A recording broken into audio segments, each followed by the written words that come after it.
23 days to the conduct of the 2023 general election, it's been more legal and electoral fireworks in the polity ahead of the polls. The federal government has denied allegation that some people in the presidential villa are working against the victory of the APC presidential candidate, Asiwaju Bola Tinubu, in the coming elections. Mixed reactions are trailing Supreme Court judgments that ordered the All Progressives Congress APC in Taraba State to conduct fresh governorship primary election in the state. On the interview segment for today, we will examine Osun State Tribunal verdicts and electoral integrity in Nigeria with Executive Director of Yaga Africa, Samson Itodo, as our guest. Welcome to Politics Tonight. Stay with us. We'll be right back.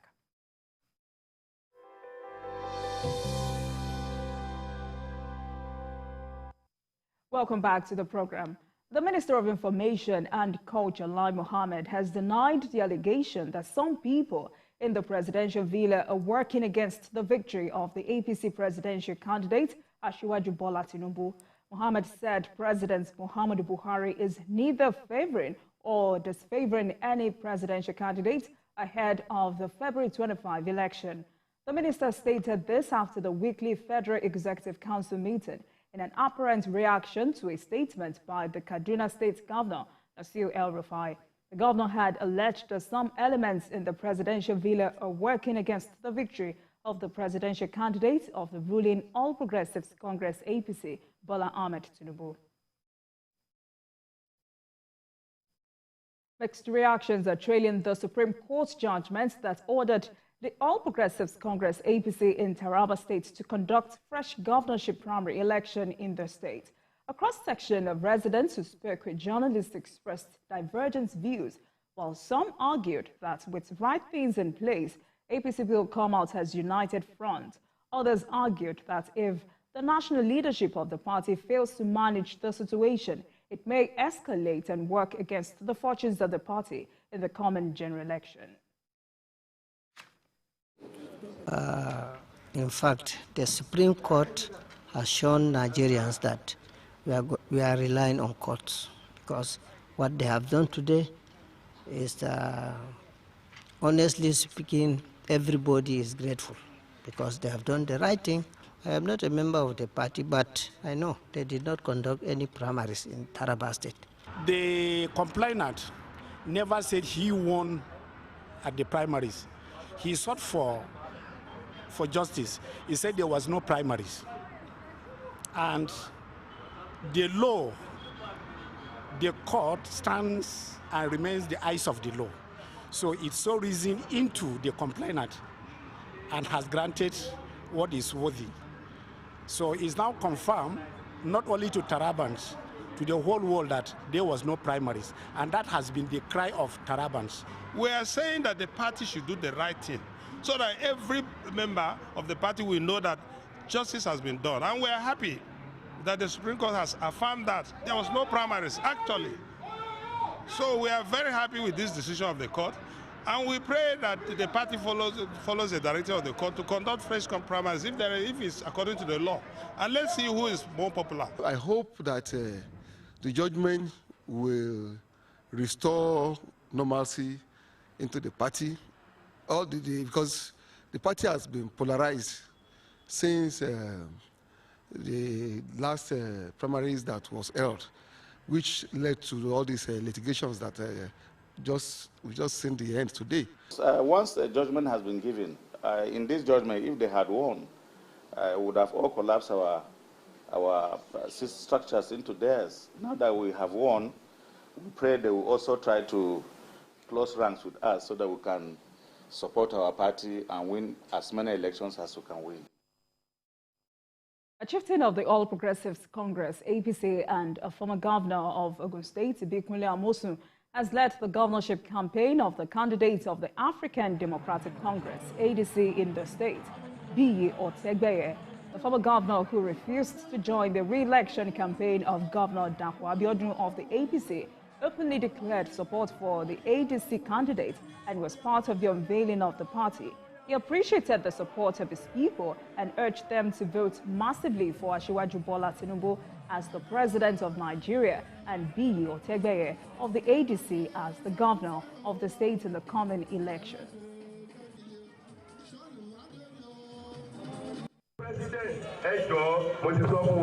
Bola Ahmed Tinubu. It's my own anointed candidate. This is the candidate that all of our people in Ogun State, the sweat and the labor of the founding fathers of this state, since the commencement of Ogun State in 1976, have been destroyed by the present administration. Rather than progressing, the state is regressing. And we are here to fix all the rots.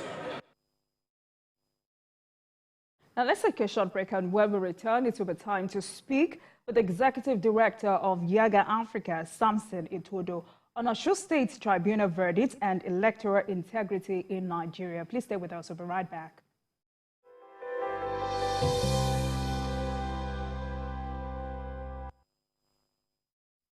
Politics tonight, digging beyond the headlines. And now to our interview with the guest of the day. I am now joined by the Executive Director of Yaga Africa, Samson Itodo. He is an expert in political inclusion, electoral integrity, and public accountability. Thank you very much for joining us tonight. Thank you, and good evening. Good evening to you. All right. Now, your group, Yaga Africa, was one of the election observers in Osun State. Tell me, how will you describe that election? Well, the Osun elections, and you know, for that election, Yaga Africa deployed observers to a random sample of polling units, and we deployed the parallel vote tabulation methodology, which is a methodology that monitors and tracks information on the process of the election as well as the result. And because we use the PVT, which is the parallel vote tabulation, we're able to determine the accuracy of results declared by INEC for elections. And the PVT is a standard election observation methodology that has been used across different countries in the world and for over 50 years.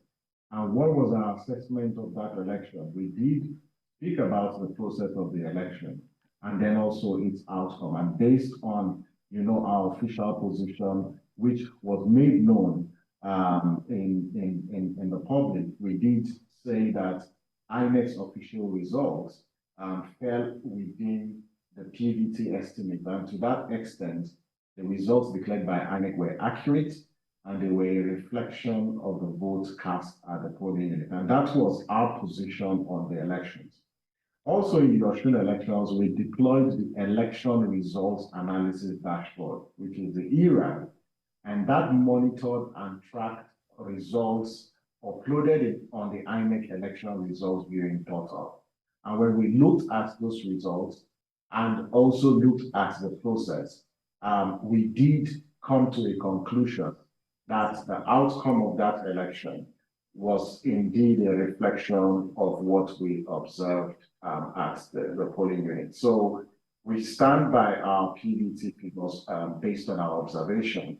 But again, you can see what has actually come out of that election, because quite frankly, INEC did perform creditably well in the Osun elections. It was a marked improvement. There was strict compliance with provisions of the Electoral Act and INEC's guidelines. But we can't say that the election wasn't also fraught with some level of inconsistencies and challenges.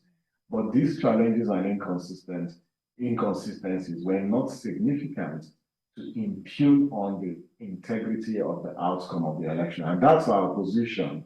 And this position was clearly stated in the report that we issued on the Osun elections. All right, so based on your observation and assessments, what is your view about the Osun Election Petitions Tribunal judgment? I think there are a few things that we need to note, and also a few things that are quite troubling and disturbing.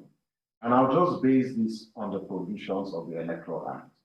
So first, the Act clearly defines what overvoting is, as well as the consequence of overvoting. And the law is very clear that overvoting occurs when the total number of votes cast in a polling unit exceeds the total number of accredited voters in those polling units. And once there's overvoting, what you have is cancellation of the votes in those particular polling units. And for a returning officer to make a return, he must ensure that the total number of people who collected their PVC in polling units where elections were cancelled must not exceed the margin of lead between the first top two candidates. If the total number of people who collected their PVCs from the polling units exceed the margin of lead, then that election should be declared inconclusive. The second one deals with the beavers. And what is quite troubling, as so many people have mentioned, that the Osun judgment questions the integrity of the beavers. And that is far from the truth. In fact, the beavers, and its credibility was enhanced by this entire judgment and judicial process for two reasons. One, the beavers is able to detect if there has been overvoting, whether people voted without accreditation. And so it is important that members of the public and voters know that they must be accredited with the beavers on election day if their votes is going to count. So they must also insist that they are accredited using the beavers. And so that was what happened. And I say this, and we have gone back to check within our sample, within also, the number of polling units where there was a claim that overvoting occurred. And we did actually observe that there were consistencies, with the results, official results and final results declared by INEC. So if you look at the case, there are three different reports of accreditation from the beavers. The first one was the one that was issued by INEC, and that was the first, and I'll call it the provisional report of the number of accredited voters. There was a second one, and this second one is the final number of accredited voters based on the reports from the beavers, because the beavers are not synchronized fully when one of the parties requested for CTC of the beavers. And then in the course of the proceeding, the court subpoenaed all the beavers, requested for the beavers, from those particular polling units. And when the court checked the data on the beavers, there was a consistency with the primary source, which is the beavers, as well as the final report released by INEC on the number of accredited voters. But how come the judges ignored, the reports on the primary source of accreditation data, which is the beavers, and then relied on the preliminary, or what I would call the provisional report on the number of accredited voters?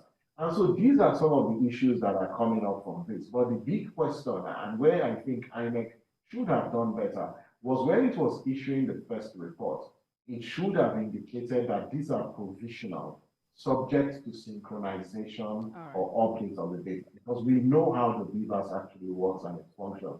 And I think members of the public need to know that this judgment does not in any way question the integrity of the beavers, because the function of the beavers is to accredit, authenticate and verify that a voter name is on the register, as well as their biometrics. So both their fingerprints and their facials ought to be accredited. And I would say that for me and for us at IAGA Africa, this entire process clearly shows the power that the beavers has. But we must also be careful so that polling officials on election day record the actual number of accredited voters on the beavers on the result sheet. All right, Mr. Samson, we will definitely get to that, but I'm just wondering, if other election observers noticed all of these discrepancies, why didn't anyone raise the alarm earlier? No, the big question is, what discrepancies are you referring to? If you go check, the YAGA Africa report, we're very clear, about some of the procedural shortcomings. It's identified, it's highlighted in our report. But the question is, was it substantial enough to impact on the overall outcome? And quite frankly, based on our data, based on our findings, it wasn't substantial to affect the overall outcome of the election. And the report is out there in the public domain. But we highlighted issues relating to one, we talked about violence, we talked about inconsistency in the application of the guidelines. We also talked about cases where beavers malfunctioned and they weren't replaced. It's there in our report. We talked about incidents of violence. There were several issues we identified, in our report. But then the big question is, was it widespread? Was it substantial to impact on the outcome of the elections? And quite frankly, it wasn't substantial based on the findings, YAGA Africa's findings, on the elections. All right, then, if you're just joining us, I have the Executive Director of YAGA Africa, Samson Itodo, and we're looking at Osun State Tribunal verdict and electoral integrity in Nigeria. At the moment, we'll go for a commercial break, and we'll be right back with more analysis. Please stay with us.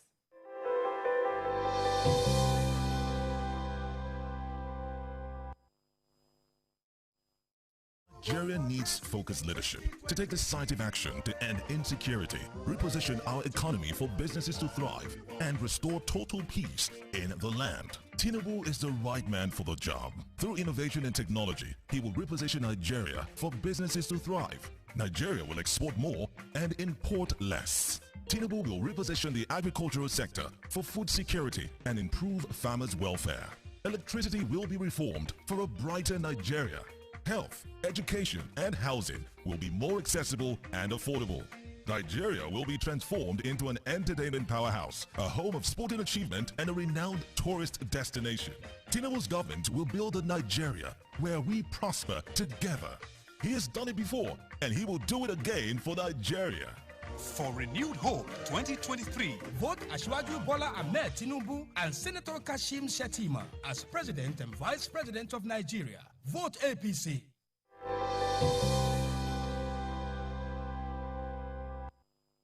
Welcome back to Politics Tonight, and I still have with me the Executive Director of YAGA Africa, Mr. Samson Itodo. We're looking at Osun State Tribunal verdict and electoral integrity in Nigeria. All right, Mr. Samson, the judges said both Oyetola and Adeleke benefited from the overvoting. Hence, they cancelled 181,540 votes cast in the 744 polling units across 10 local government areas of the state. So, how do we get rid of this in the coming 2023 elections? I think there are a few things that need to be done. First, political actors need to play this game by its rules. They need to comply with the rules.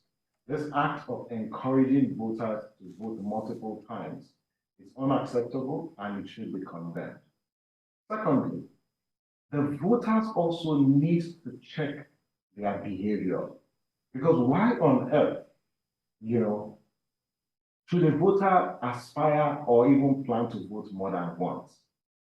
I think it's criminal. And it doesn't say well about our moral values and ethics. And it has to be condemned. It's a negative political behavior that we must condemn. And people should not yield to this pressure from politicians, this corruption by politicians, to get them to vote more than once in the course of elections. Because what it does is it undermines the integrity of the process. The third thing that we need to take out of this is the role that INEC also plays. And I think that INEC needs to ensure that it has strong oversight over the officials on the field. Because these officials sometimes can be compromised by politicians to alter figures. And when they do so, it leads to cancellation of elections. Because if we're not careful in 2023, we're going to see politicians compromise presiding officers, and rather than record the actual number on the beavers in the result sheet, they may alter the figures because once there is overvoting, because in some cases, it's not like there's actually overvoting, it's just computational errors. And once one figure is altered, even if you increase one, right, it has the potential of leading to overvoting and cancellation. And we have to be careful so that politicians don't deploy these tactics in strongholds of their opponents. And this is where INEC needs to protect the process. The fourth is INEC needs to publish the number of accredited voters on the BVAS on the IREV. I tell you, if INEC had transmitted and published the total number of people who were accredited in the BVAS on the electoral results viewing portal, then all these discussions that we're having wouldn't have even arisen in the first place. But because that process still requires some review, that has landed us here. And I hope that INEC takes this lesson from here, review the software on the BVAS, so that as soon as accreditation is concluded, the presiding officer can send the data and it is published on the IREV. So that as a voter, when you go to the online portal for results, you can see what has been published on the IREV and from the BVAS, as well as the manually entered, number of accredited voters on the result sheet. I think these are practical things that can be done that will enhance the integrity of the process. But Nigerians must also know that the BVAS and the IREV are indeed a game changer. And don't let this ruling by the court or this attempt by some political stakeholders to undermine the BVAS because there is a reason why politicians don't want the BVAS and the IREV, because those tools limit election manipulation. And if you're going into an election where the stakes are so high, politicians want to do everything possible to circumvent this technology deployed by INEC, which for us at civil society and citizens, we have faith and we have trust that it can enhance the integrity of our electoral process. All right, then. I know you said this judgment does not question the integrity of BVAS, but then with these few complications here and there, how do we restore the faith of many Nigerians in our electoral system? I think that's exactly what we're doing. We're having this conversation, particularly those of us who work on this issue, who understand this issue. We need to enlighten the public about the BVAS, its function, and its limitations. Because sometimes people also think, and even in the public space, people think that the BVAS is also used for electronic voting. I've heard all sorts. The way the BVAS works is that it is used for accreditation. And how do you get accredited? On the day of election, a voter comes in and their biometrics, their fingerprints and their facials, is verified, and that those voters are in the right polling unit and their name is on the register. And afterwards, they go to cast their vote. The process of going to cast your vote is still a manual process. The process of recording the results is still a manual process. The only process that is electronic is the accreditation process. That's the verification process that enables you get the ballot papers to cast your vote. And then the second bit is the electronic transmission of results. So results are still collated manually. And so this sort of manual collation also makes the process vulnerable to manipulation. So this is why INEC needs to deploy trusted, impartial officials to manage this process. The personal integrity of all these officials who are recruited by INEC is equally important. The second is the vigilance of citizens. And I've said this over time, that for the presidential and the governorship elections and for all elections, do not allow any presiding officer issue you a ballot paper without accrediting you using the BVAS.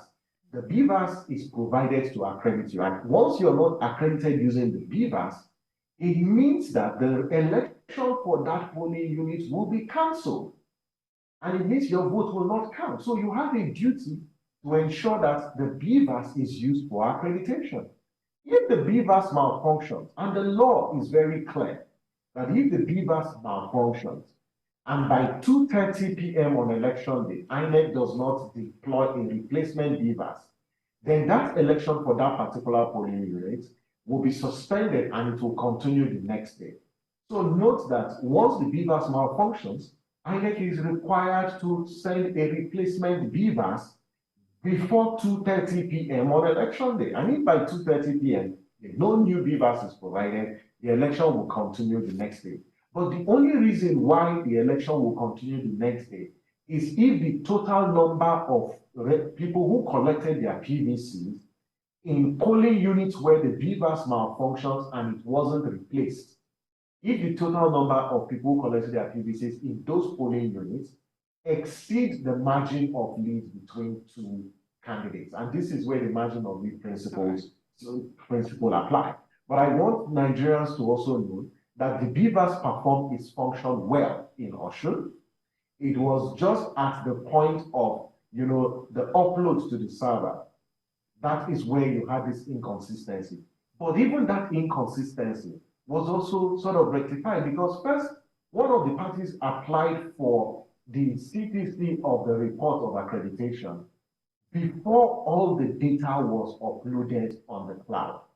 And after it was uploaded on the cloud, INEC issued an updated report. And this is conventional practice anyway. There's nothing untoward in this particular regard. But also, the public also needs to know that the tribunal requested for the BVAS machines for all those polling units in question. And when they checked the BVAS for all those polling units, it was consistent with the final report INEC issued.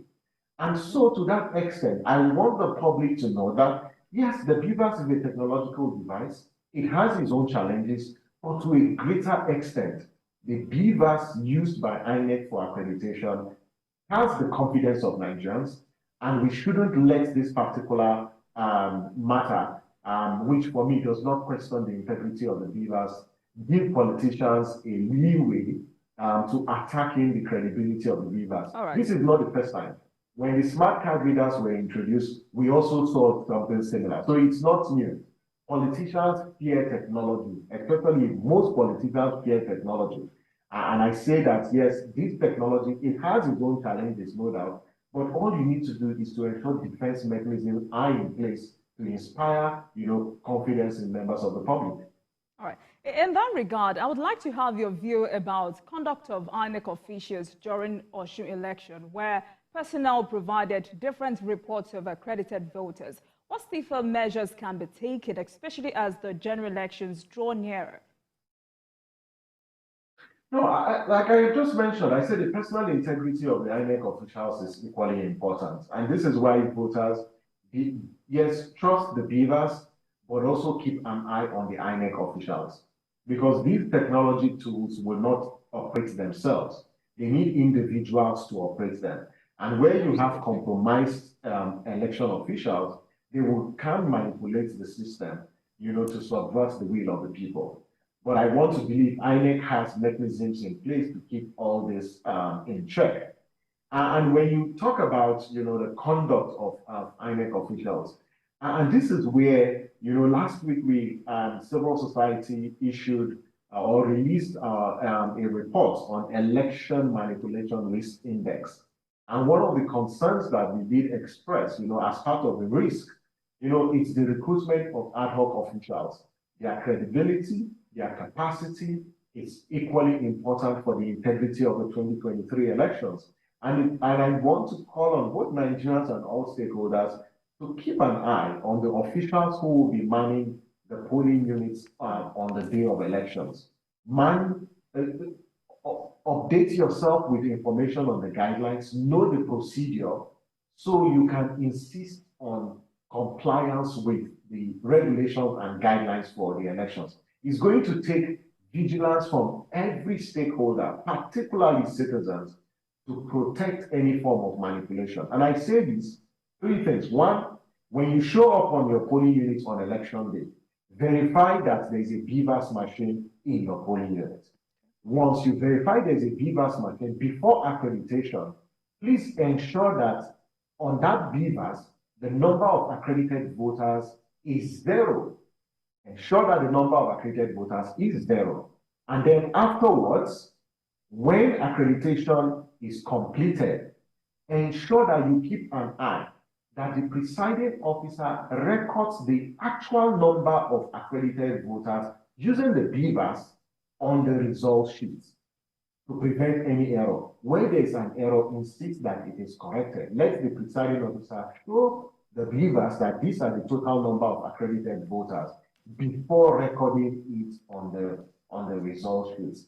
And after that, keep an eye to ensure that they take a picture of that result sheet and upload on the INEC results very important. These are kinds of things that citizens need to do to protect the integrity of the electoral process. And don't leave it to the whims and caprices of presiding officers who are susceptible and vulnerable to compromise by desperate politicians. All right, so with this judgment and your robust analysis, will you say political actors, including electoral officials, are yet to have a deeper understanding of the 2022 Electoral Act? Absolutely. It's just clear that there's, again, it's a new act. It's just 1 year down the line. On election day, which is 25th of February, it will be exactly 1 year since the act was signed into law by the president. You recall the act was signed on the 25th of February 2022 at 12:25 p.m. So stakeholders are still trying to understand the law. Some aspects of the law are being tested. You can also see from the judiciary and from latest judgments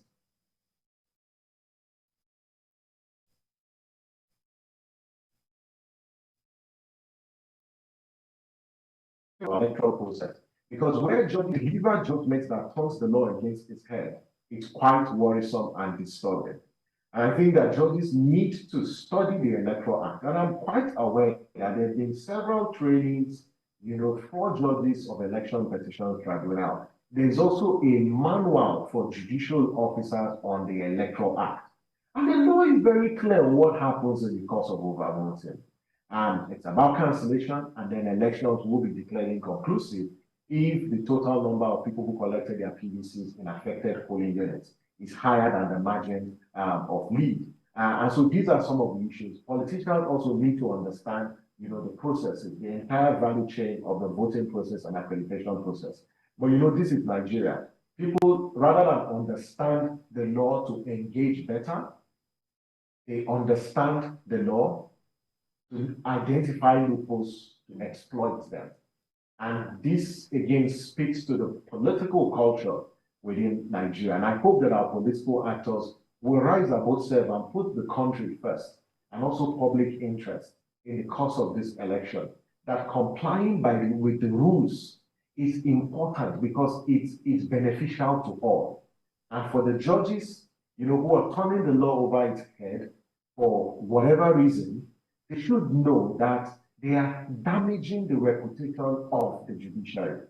That if citizens cannot trust that they will obtain justice, if stakeholders do not trust that they will obtain justice from the hallowed chambers, of our judicial houses, then it just says a lot about this democracy that we practice. But everyone should be concerned about the kind of judgments issued by our judiciary. It is disturbing, and it's a huge threat, to our democracy. And those who are benefiting, from this posture of the judiciary should also know that what goes around also comes around. The fact that it's you today does not mean tomorrow you're not also going to be a victim of these kinds of judgments that come from our courts that are not only questionable, but they are repugnant to natural justice as well as public interest.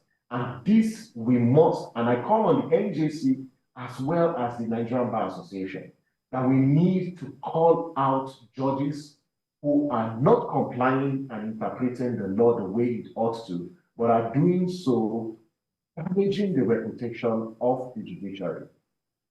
All right, so let's talk about INEC preparation for the 2023 election. How would like you to rate, how do you rate it so far? Well, Yaga Africa published our pre-election observation report, and for the pre-election observation report, we deployed 822 long-term observers who are in the 774 local governments. So we are in every local government in Nigeria, tracking INEC's preparations, tracking the campaigns, tracking early warning signs. We've released 3 reports, and the 4th report will be out sometime next week. And what have we found? That yes, INEC is conducting preparatory activities.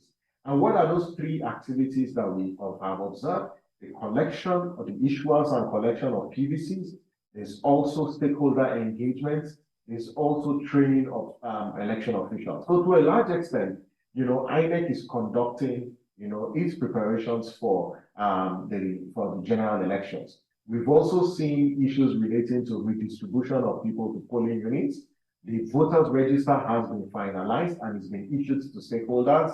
The BVAS machines have been tested, and on Saturday, the 4th of February, INEC will be conducting mock accreditation in 486 polling units, 436 polling units across the country. So in each state, there are 12 polling units spread across 3 senatorial districts where INEC is conducting these mock elections. My major concern, our worry, is that the registered voters in those polling units may not be aware that there will be mock accreditation to come out on Saturday and test the BVAS. And so on that part, the level of voter education has not been encouraging, and INEC needs to improve its voter education. The second issue that we also find is these attacks on INEC offices across some states and in a particular geographical region. And just today, INEC issued a statement, about the attack on its office in a Denmili local government, where ballot boxes and other non-sensitive materials were destroyed. But in the statement, INEC has assured the voters in those local governments that there will be replacement for those, and then they can cast their vote. But you can just see a deliberate attempt to undermine INEC, so it's unable to conduct elections in some places. And that is also very worrisome. And we hope that the federal government, as well as state governments and our security agencies, will nip this in the bud to provide a safe and secure environment for people to cast their vote. The other issue relates with election logistics, where ballot papers and result sheets, we understand, are being produced and they will soon be deployed across the states. Our expectation is that by 7 a.m. on the 25th of February, polling units will open, and then voting, accreditation and voting will start by 8:30. Our expectation is that in 99.9% of polling units, they will open early on February 25th. And INEC has given those assurances, but with respect to their preparations are on, but then we have to also continue to keep an eye to ensure that INEC has all the support that it requires to deliver credible elections. All right, Mr. Samson, I would like you to help me analyze this. What are the revolutionary differences between the 2022 Electoral Act and that of 2011? Oh, there are significant, revolutionary provisions in the Act. The first one deals with the power of INEC to review declaration of results made under duress or in contravention of INEC's rules and guidelines. And that's quite remarkable, because previously, in the 2010 Act, specifically Section 68, says that once declarations have been made by a returning officer or a collation officer, only the tribunal can reverse that. And that has encouraged politicians to act to force INEC officials to declare them winners at gunpoint. But now you can't even try that, because the law already gives INEC the power to review declarations made under duress or where returning officers, contravene the regulations and guidelines. INEC shall within 7 days withhold the results for that particular election, or you withhold the issuance of certificates of return to a particular winner. But again, that INEC's action is subject to judicial review. So if you're not comfortable, with INEC's position, you can go to the court. I think that is revolutionary, and that is going to be tested, in this particular election.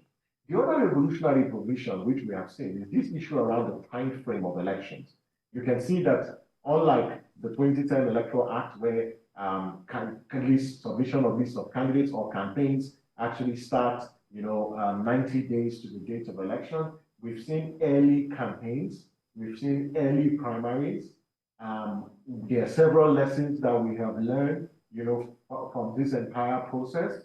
But then it is revolutionary because for the first time, there are primaries that were conducted in April, May.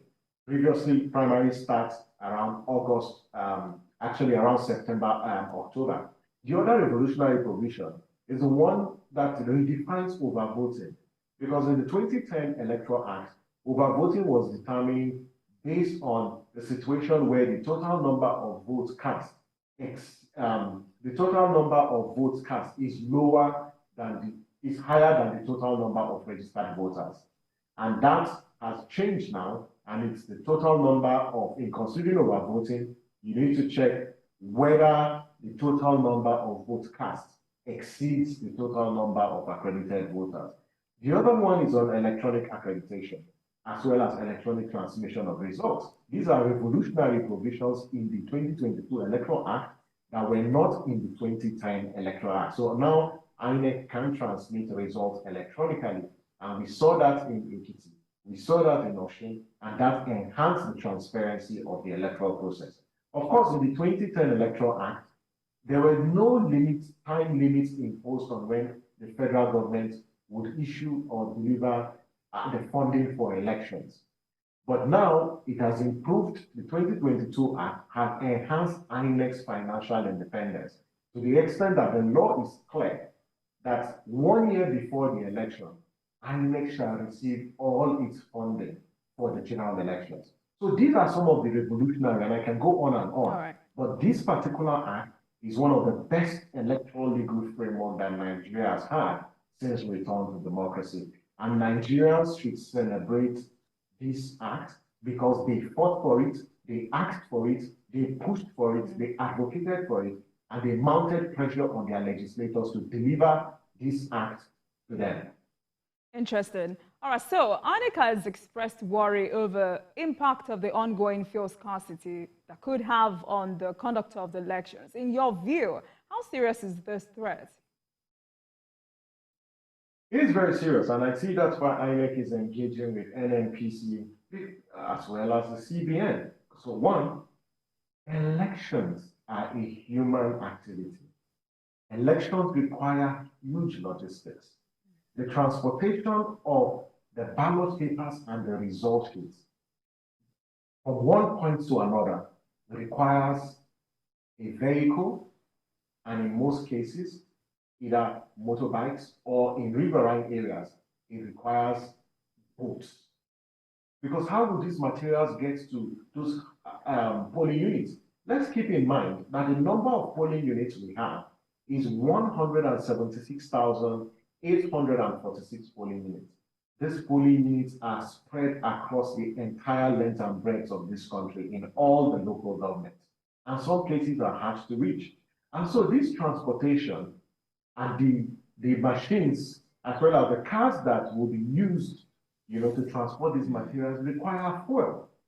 Some of them even require diesel, right? If you have a shortage and the transporters don't have access to fuel, how are they going to transport these materials, to the polling units on election day? So we're going to have huge logistical problems.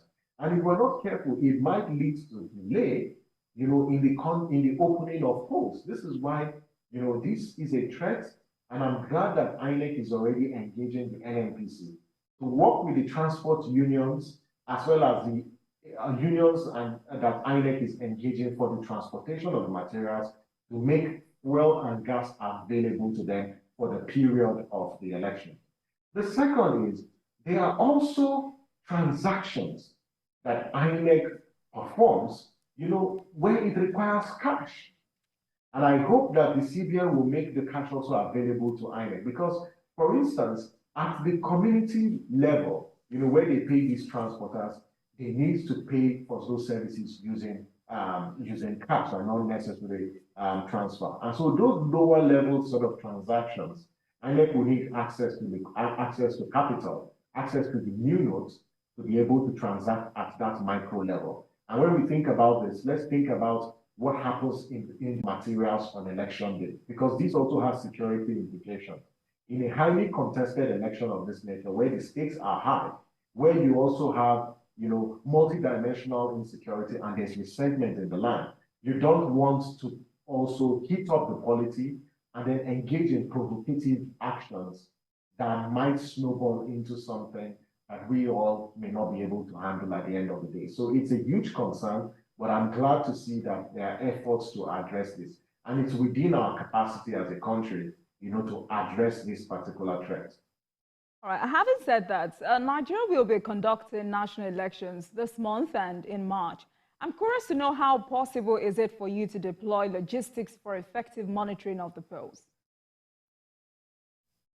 Well, that's a very interesting question, because everyone who is involved in the election is also concerned about deployment. And I tell you, we have built our scenarios. We are still building our scenarios. For the two general elections, we're deploying over 6,000 observers across the country. And there are locations that we will definitely not cover, because first, we will not undermine the personal safety and security of citizens. And so it's a big challenge for us. And our expectation, and we continue to hope, that this particular security situation in some cases will be addressed. But in some cases where it will not, we may not be able to deploy in those locations. And where we are unable to deploy, or other organizations are unable to deploy, the big question is, can we trust the figures that come from those locations? That's one. Two, are there places, how do we ensure that insecurity is not used as an alibi to compromise or rig this entire process? Because what we've seen, and in different climes, and not just Nigeria, is there are times where under the guise of insecurity, elections may be manipulated, or elections may not even hold, or results will be produced from certain locations. We hope that that doesn't happen, and this is why I think the Interagency Committee on Election Security, INEC, needs to engage stakeholders and share information about where are the locations where elections cannot hold due to insecurity or due to other sort of environmental disasters that makes it difficult to conduct elections. And once we identify those locations, what will be the fate of the Nigerians in those locations where INEC is unable to deploy? Because we cannot disenfranchise those people. We cannot deprive them and deny them of their right to vote, because it's a constitutionally guaranteed right. And nobody should be excluded or prevented from voting on the basis of an insecurity that they never contributed to. All right, let's talk about vote buying, which you would agree still remains a huge factor in our elections. What can be done, or what do you think can be done to rid our elections of financial inducement? I think that there are different dimensions to this. And the first one is Nigeria needs a comprehensive political financing reforms. And these are conversations that we will have, after the elections, that, this entire obscene commercialization of the electoral process needs to be stopped, because it could impugn our democracy. The second is the state and government needs to perform its responsibility of delivering the promise of democracy to the people. This weaponization of poverty that you see exemplified, through vote buying is just unacceptable. And so we must, as a country, come to a point where we have to call leaders to account for their promises. The third dimension, INEC has reconfigured polling units. These are, solutions that can help the entire process. But INEC has also said that despite reconfiguring the polling units to protect the secrecy of the ballot, politicians have also devised other means of vote buying. Because we often focus on what happened on the day of election, but we forget that voter inducement actually starts way before the election. And so, if you focus on election day vote buying, what is EFCC and the ICPT doing with respect to prosecuting people who have been arrested or vote buying, even in the Osun election.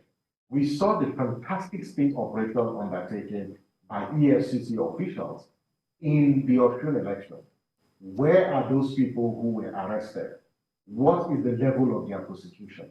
Because until you share that information with the public and also stakeholders, you will not deter this act and behavior by politicians. And I think that some of the steps that the federal government has also taken, it's also geared towards limiting, vote buying on the day of elections. But my last comment on this rests with the Nigerian voter. That despite, I agree with the argument that poverty is one of the reasons why people sell their votes.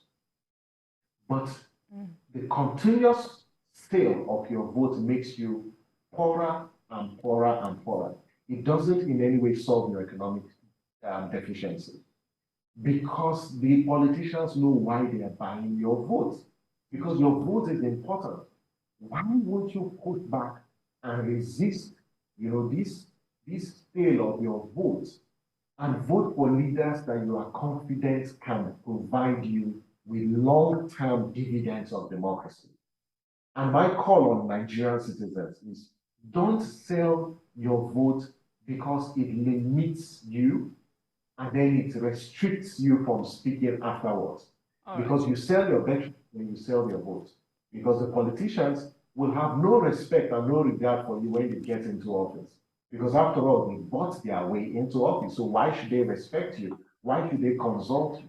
Why should they address your priority needs after they have bought, your votes on the day of election? So please resist the sale of votes, because there are people who we saw in Osun and in Anambra elections who said no, they are not going to sell their vote, and they insisted. All right, Mr. Samson.